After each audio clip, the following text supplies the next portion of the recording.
Se nourrir de viande cultivée en laboratoire ou d'insectes broyés pourrait permettre de réaliser d'importantes économies d'émissions de carbone et d'eau, tout en libérant des terres pour la nature. C'est ce qui ressort d'une étude calculant les avantages environnementaux des aliments plus verts dans nos assiettes. Selon les scientifiques, les pressions exercées sur la planète pourraient diminuer de plus de 80% avec de tels aliments, par rapport au régime alimentaire européen typique. Mais il n'est pas encore certain que les consommateurs veuillent changer leurs habitudes alimentaires.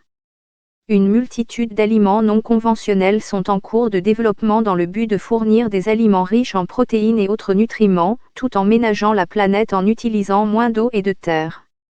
Des scientifiques finlandais ont étudié le profil nutritionnel de certains de ces produits et se sont penchés sur 3 mesures de la pression environnementale, l'utilisation de l'eau, des terres et les émissions potentielles de carbone.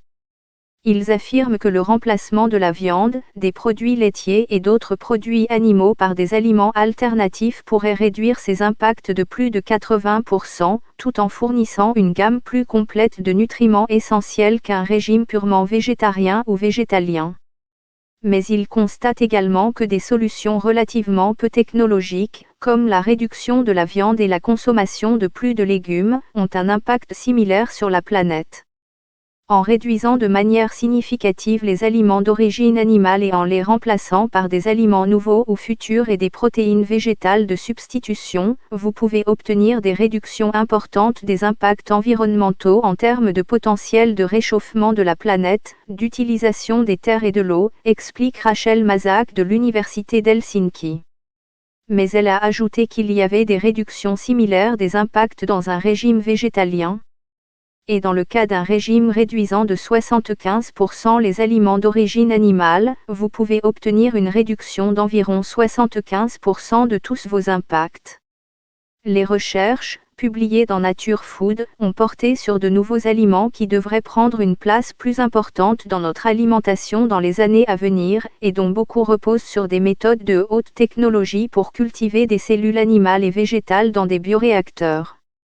Les nouveaux aliments étudiés dont certains sont encore à l'état de projet sont les suivants. Le Dr Asaf Zakor, de l'Université de Cambridge, qui ne faisait pas partie de l'équipe de recherche, estime que si ces résultats sont prometteurs, la réticence des consommateurs à modifier leur régime alimentaire pourrait retarder, voire empêcher, cette transition indispensable.